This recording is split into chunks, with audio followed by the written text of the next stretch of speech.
Pernah nggak sih kamu tiba-tiba terbangun di tengah malam, terus jantung kamu berdebar cepet banget, dan hal pertama yang terlintas di kepalamu itu cuma rasa bersalah?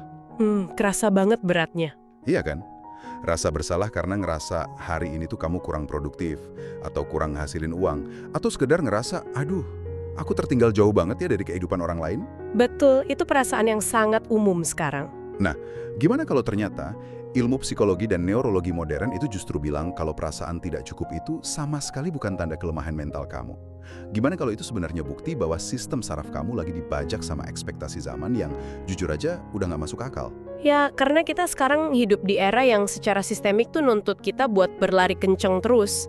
Ibaratnya disuruh lari sprint tapi nggak pernah disediain garis akhirnya. Bener, nggak ada ujungnya. Tekanan konstan dari layar digital tiap hari, terus ditambah sama realitas ekonomi global yang serba nggak pasti. Nah, itu semua pelan-pelan udah ngubah cara tubuh kita ngerespons dunia loh. Jadi perfeksionisme itu bukan lagi sekedar sifat bawaan buat motivasi diri. Terus, jadi apa dong sekarang? Dia udah bermutasi, kayak jadi standar sosial yang secara harfiah merusak sistem regulasi emosi dan fisik manusia. Dan yang bikin sedih, ini kejadian lintas generasi. Wah, merusak sistem regulasi emosi ya, dan itulah yang bakal kita bongkar dalam eksplorasi mendalam kita hari ini. Untuk kamu yang lagi dengerin sekarang, ya kamu, mari kita jadiin waktu diskusi ini sebagai ruang yang aman buat kamu berhenti sejenak. Ruang untuk napas ya. Betul banget. Di sesi diskusi ini, bahasan minggu ini bakal fokus pada tema yang personal banget, yaitu aku mulai menerima diriku. Misi kita hari ini, dari tumpukan riset psikologi, ekonomi, sampai budaya, kita bakal mendekonstruksi satu mitos besar yang diam-diam bikin kita sesak nafas. Mitos soal jadi versi terbaik kan? Tepat. Mitos bahwa kamu harus selalu jadi versi terbaik dari dirimu setiap harinya. Kita akan bedah kenapa sih kita semua merasa sangat lelah belakangan ini, sampai ke level seluler, dan gimana kita bisa lepas dari tekanan perfeksionisme itu. Oke, mari kita urai ini pelan-pelan. Boleh? Mari kita mulai dari dasar psikologisnya. Tapi tunggu dulu, naluriku langsung bereaksi nih kalau kita bicara soal membongkar mitos harus jadi yang terbaik.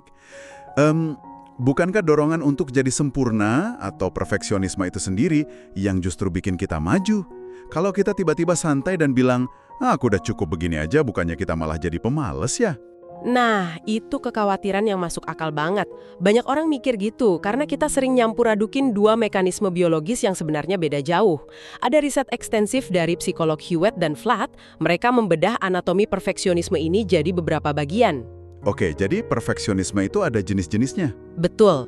Dorongan buat maju yang kamu sebutin tadi, itu namanya perfeksionisme adaptif. Di mode ini, otak kita ngelepasin dopamin pas kita belajar dari kesalahan. Kita pasang standar tinggi, tapi kalau kita gagal, amigdala kita itu loh, pusat rasa takut di otak, nggak langsung ngebunyiin alarm bahaya. Berarti masalah utamanya ada di tipe perfeksionisme yang satunya lagi, yang bikin alarm ancaman di kepala kita tuh bunyi terus-terusan, nggak mau berhenti. Nah, itu dia. Itu bawa kita ke dimensi yang paling merusak mental, namanya Socially Prescribed Perfectionism, atau SPP. Ini bukan ambisi yang murni dari dalam diri kita. Terus dari mana asalnya? SPP ini adalah keyakinan yang obsesif banget bahwa masyarakat, keluarga, atau penonton kamu di media sosial tuh nuntut kamu tampil sempurna. Dan parahnya, kamu yakin kalau kamu meleset dikit aja, kamu bakal ditolak atau diasingkan. Wah, takut ditolak sama lingkungan sosial ya? Iya, secara evolusi, buat manusia purba, ditolak sama kelompok itu artinya kematian, karena mereka nggak bisa bertahan hidup sendirian di alam liar. Masuk akal banget. Makanya otak kita hari ini ngerespons kegagalan menuhin standar sosial itu bukan cuma kayak aduh sayang ya, tapi sebagai ancaman eksistensial. Langsung deh, sistem saraf simpatik ngambil alih, jantung berdebar, terus hormon stres kayak kortisol membanjiri aliran darah kamu. Gila, jadi tubuh kita merespons komentar julid di sosmed atau rasa gagal itu sama kayak merespons harimau ngejar kita di hutan? Secara harfiah iya, sama persis. Dan yang bikin makin gawat, ancaman ini sekarang ada di genggaman tangan kita 24 jam sehari lewat layar ponsel. Ibaratnya gini, ini kayak kita dipaksa ikut lari maraton yang nggak ada garis finishnya, sambil bawa ransel isinya batu. Dan setiap kali kita scroll media sosial, batunya bertambah. Analogi ransel batu itu pas banget. Batunya itu bentuknya apa? Highlight reel dari orang lain. Bener banget. Kita disuguhi potongan hidup terbaik mereka, terus-terusan. Gaya hidup yang produktif, liburan ke luar negeri, pencapaian karir di usia muda. Perasaan tertinggal ini loh yang sering bikin kita merasa nggak berharga pas mau tidur di malam hari. Dan disitulah kita terjebak dalam apa yang disebut kesempurnaan performatif. Sistem saras kita dipaksa terus ada di fight or flight, bertarung atau lari, cuma buat nampilin citra hidup yang kelihatannya tanpa celah. Terus FOMO itu masuk di mana perannya? Nah, FOMO atau Fear of Missing Out yang sering kita anggap cuma bahasa gaul itu secara klinis adalah respons panik dari otak kita. Otak ngerasa status sosial kita di kelompok tuh lagi terancam gara-gara kita nggak ikut ngelakuin apa yang orang lain lakuin. Pantesan rasa lelah yang kita alamin ini rasanya tembus sampai ke tulang. Tubuh kita bereaksi seolah lagi dikejar predator, padahal fisik kita cuma lagi rebahan di kasur sambil scrolling layar HP. Benar, energinya kekuras habis cuma buat mempertahankan ilusi. Tapi gini, ada satu kontradiksi yang tajam banget di kepalaku. Lelahnya mempertahankan ilusi itu pasti makin parah pas citra sempurna yang harus kita tampilin itu bertabrakan sama realitas dompet kita kan? Maksudku, tampil sempurna itu mahal loh. Mahal banget pastinya. Gimana coba sistem mental kita nanggung ironi di mana kita ngerasa harus kelihatan sukses, sering ngopi di kafe mahal, tapi kenyataannya gaji kita stagnan dan harga kebutuhan pokok makin gila-gilaan. Benturan-turatan karena ekspektasi visual di sosmed dan realitas isi dompet ini yang jadi pemicu aktifnya trauma finansial. Banyak banget yang salah paham mikir kalau cemas soal uang itu sekadar reaksi rasional gara-gara saldo ATM menipis. Emangnya bukan karena itu aja? Bukan, mekanismenya tuh jauh lebih dalam. Ini adalah respons otomatis tubuh yang dibentuk sama luka masa lalu kita.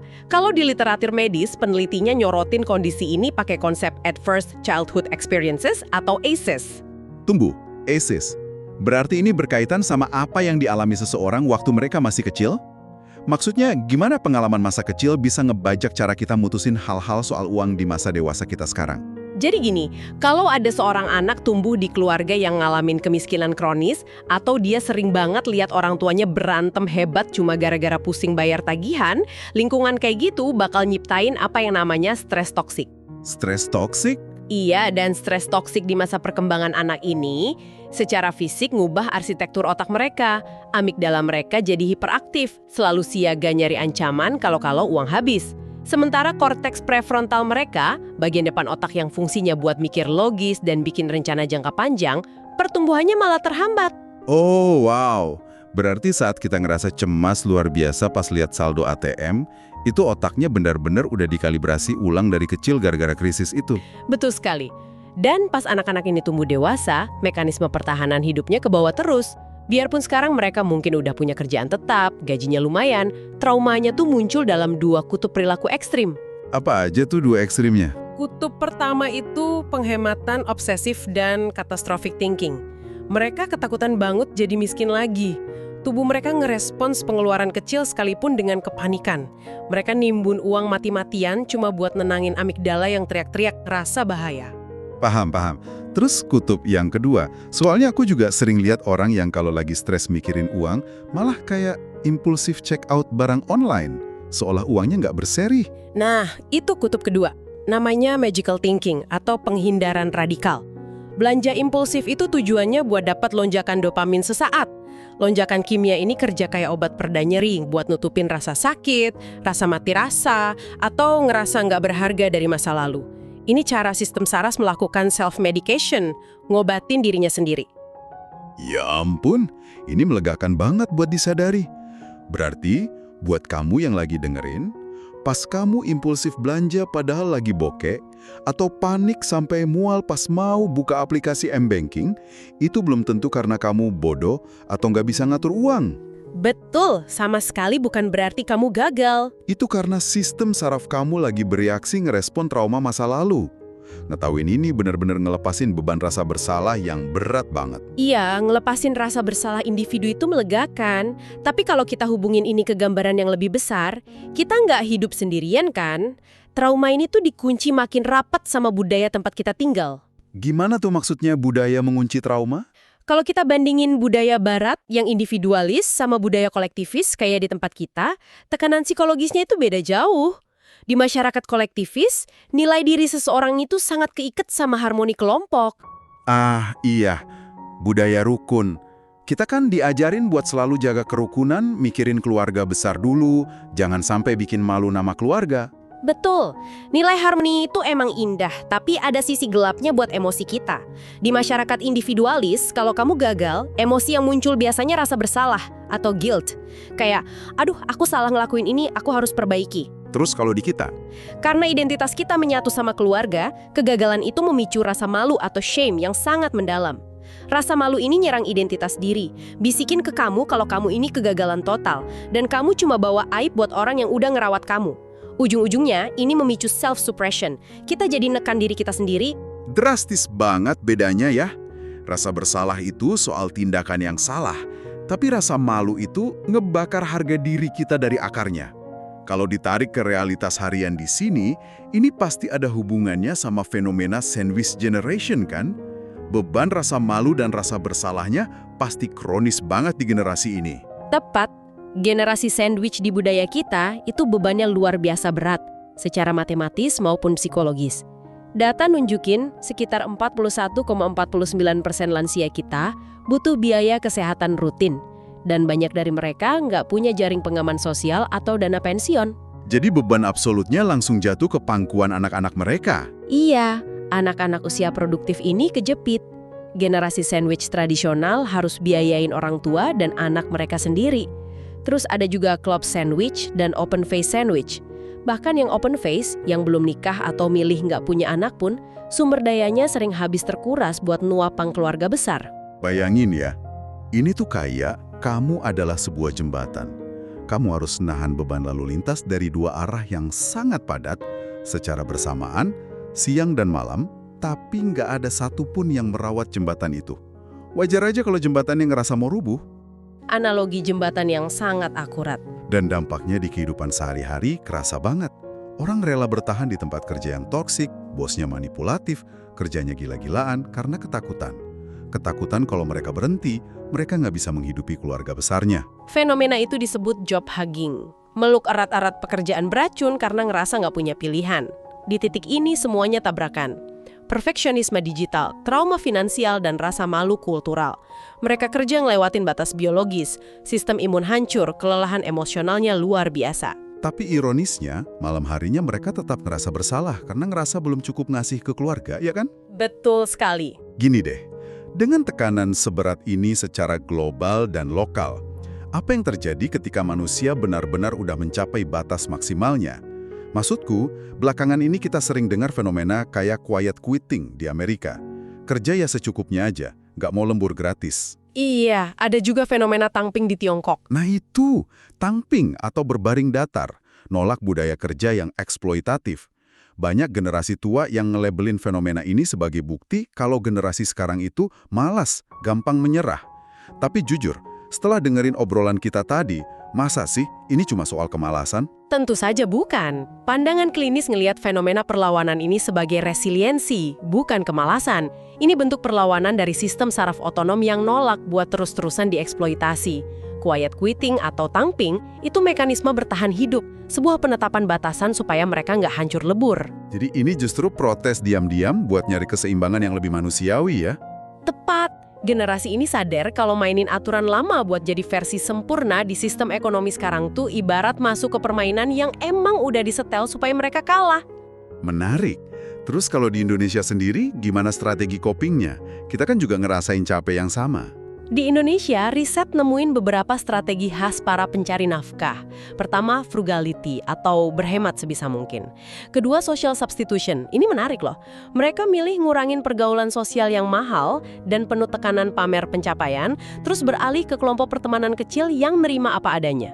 Wah, memangkas beban perbandingan sosial ya. Dan jangan lupa, kita punya satu budaya kolektif yang jadi senjata rahasia.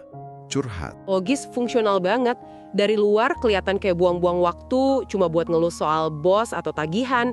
Tapi pas kita berbagi kerentanan di kelompok yang aman, otak kita ngelepasin oksitosin. Oksitosin itu hormon yang bikin kita ngerasa terhubung ya? Iya, hormon ikatan sosial. Dan oksitosin ini secara langsung meredam hiperaktivitas amigdala dan nurunin kortisol.